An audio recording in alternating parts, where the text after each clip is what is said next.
Bismillah, alhamdulillah, wassalatu wassalamu ala rasulillah wa ala alihi wa sahbihi wa mawalah. Amma ba'du. Kaum muslimin yang dirahmati oleh Allah subhanahu wa ta'ala, sebentar lagi kita akan memasuki tanggal 9 Dzulhijjah atau hari Arafah. Hari Arafah ini termasuk hari yang mulia di sisi Allah subhanahu wa ta'ala. Hari yang di dalamnya banyak sekali kebaikan-kebaikan. Dan tentunya kita sebagai seorang muslim berusaha untuk memperoleh kebaikan-kebaikan tersebut. Allah telah sediakan banyak sekali kebaikan-kebaikan pada hari itu. Jangan sampai kita tidak memperoleh kebaikan-kebaikan itu. Maka untuk memperoleh kebaikan tersebut perlu kita mempersiapkan diri kita jauh-jauh hari. Di antara hal yang perlu kita persiapkan tentu adalah ilmu. Kita perlu membekali diri kita dengan ilmu. Karena dengan ilmu itu kita akan memperoleh kebaikan-kebaikan. Betapa banyak orang ia mendapatkan keburukan-keburukan karena dia jauh dari ilmu. Ya, dia beramal, harapannya dia mendapatkan kebaikan, mendapatkan pahala, ternyata dia mendapatkan dosa, mendapatkan siksa Allah Subhanahu wa taala disebabkan apa yang diamalkan itu tidak ada dasarnya atau dia mengamalkan sesuatu yang ia tidak ketahui. Nah, di sini kita akan sebutkan hal-hal yang bisa kita lakukan pada hari Arafah yang dengan itu kita akan memperoleh kebaikan-kebaikan. Apa saja yang bisa kita lakukan pada hari Arafah? Yang pertama adalah memperbanyak berdoa. Memperbanyak berdoa. Kenapa kita dianjurkan atau diperintahkan untuk memperbanyak berdoa pada hari Arafah?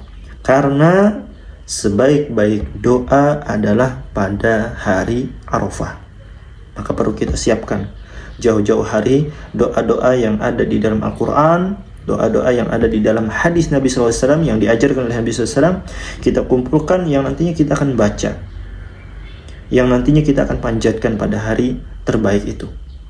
Ya, kalaupun kita tidak bisa membaca doa-doa yang ada di dalam Al-Quran ataupun doa yang diajarkan oleh Nabi SAW dalam hadisnya, mungkin kita bisa berdoa dengan bahasa kita. Ya, apa yang kita inginkan, panjatkanlah, berdoalah pada hari itu, karena pada hari itu adalah sebaik-baik doa pada hari tersebut. Nabi SAW menyebutkan dalam sebuah hadis yang diriwayatkan oleh At-Tirmidzi, kata beliau SAW, khairud du'a yaumi Arafah. Sebaik-baik doa adalah doa pada hari Arafah. Maka jangan sampai kita melewatkan hari Arafah berlalu begitu saja tanpa di dalamnya kita berdoa, memohon apa yang kita inginkan dari kebaikan-kebaikan untuk diri kita, keluarga kita, dan kaum muslimin secara keseluruhan. Kemudian yang kedua yang bisa kita lakukan pada hari Arafah agar kita mendapatkan kebaikannya adalah hendaknya kita membaca doa atau membaca bacaan yang terbaik yang dibaca oleh Nabi SAW dan nabi-nabi yang lain. Apa doa tersebut atau apa bacaan tersebut? Bacaan tersebut adalah La ilaha illallah wahdahu la syarikalah lahul mulku wa lahul hamdu wa huwa ala kulli syai'in qadir. Dan ini dibaca ketika senja di hari Arafah. Di waktu senja di hari Arafah kita dianjurkan untuk membaca bacaan terbaik ini. Nabi SAW menyebutkan dalam sebuah hadis yang diriwayatkan oleh At-Tabrani. Kata Nabi SAW, afdalu ma qultu ana wan nabiyyun ashiyat Arafah. Kalimat yang utama yang aku dan para nabi ucapkan, yang aku dan para nabi baca pada waktu itu, yakni pada waktu senja hari Arafah, adalah La ilaha illallah wahdahu la syarikalah lahul mulku wa lahul hamdu wa huwa ala kulli syai'in qadir. Ya, bisa kita baca ketika memasuki waktu senja di hari Arafah. Jangan lupa baca bacaan yang terbaik ini yang dibaca oleh Nabi SAW, begitu pula para nabi yang lain. Kemudian yang ketiga yang bisa kita lakukan di hari Arafah agar kita mendapatkan kebaikannya adalah hendaknya kita memperbanyak takbir. Terlebih takbir muqayyad, ya, bahwa takbir tersebut dimulai sejak subuh hari Arafah sampai hari tasyrik berakhir. Dan ini dibaca setiap ba'da salat. Setiap ba'da salat wajib. Hal ini sebagaimana yang disebutkan dalam sebuah hadis yang diriwayatkan oleh Muslim dari Abdullah bin Umar radhiyallahu taala anhuma, ia berkata, "Ghadawna ma'a Rasulillah sallallahu alaihi wasallam min Minan ila Arafat." Kami pergi bersama Rasulullah sallallahu alaihi wasallam di pagi hari dari Mina menuju Arafah. Dari Mina menuju Arafah. Minna al-mulabbi wa minna al-mukabbir. Sebagian daripada kami ada yang bertalbiyah, sebagian daripada kami ada yang bertakbir.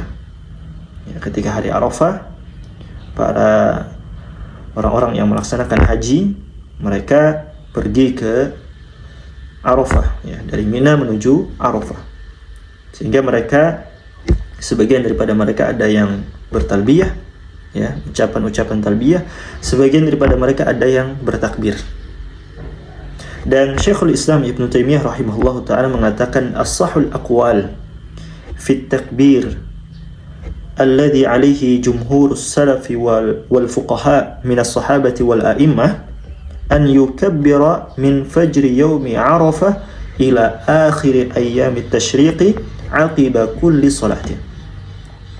Kata beliau rahimahullahu ta'ala, as-sahul aqwal fit takbir, pendapat yang paling tepat di dalam masalah bertakbir, yakni waktu bertakbir, yang dipegang oleh jumhur salaf, begitu pula para fuqaha dari kalangan para sahabat dan para ulama madhab, an yukabbira min fajri yaumi Arafah ila akhiri ayyami tasyrik, adalah dari waktu fajar di hari Arafah sampai hari tasyrik itu berakhir. Aqiba kulli salatin, yang itu dibaca, ya, setiap ba'da salat. Maksudnya adalah ba'da salat fardu. Ini disebutkan oleh beliau rahimahullahu ta'ala di dalam Majmu'ah Al-Fatawa, ya. Dan perlu diperhatikan di sini bahwa bertakbir setiap ba'da salat atau setelah salat itu dilakukan sebaiknya setelah membaca istighfar. Setelah salam, kemudian seseorang beristighfar terlebih dahulu, baru kemudian dia bertakbir, ya. Dan di hari Arafah tersebut sampai hari tasyrik itu semua terkumpul, takbir mutlak dan takbir muqayyad, ya. Takbir mutlak itu adalah takbir yang bebas, yang tidak terikat, dan takbir muqayyad itu adalah takbir yang terikat dengan waktu. Maksudnya takbir tersebut dibaca selepas selesai sholat 5 waktu. Nah, ini yang ketiga yang bisa kita lakukan, memperbanyak takbir, ya, dari hari Arafah sampai nanti berakhirnya hari tasyrik.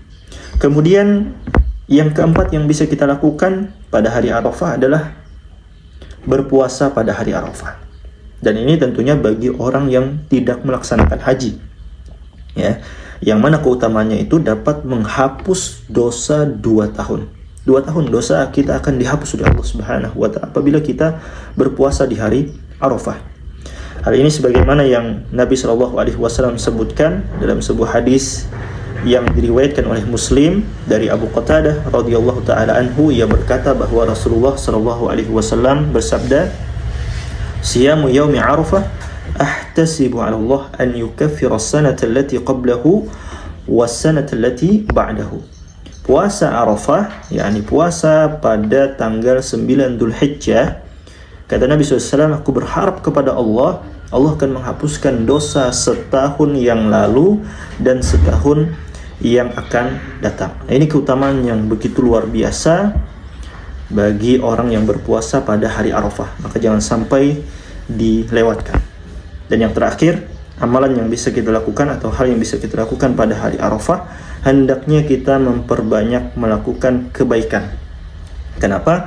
Karena pada hari Arafah itu masih masuk 10 hari awal bulan Dzulhijjah. Baik itu amalan kebaikan yang sifatnya wajib ataupun yang sunnah.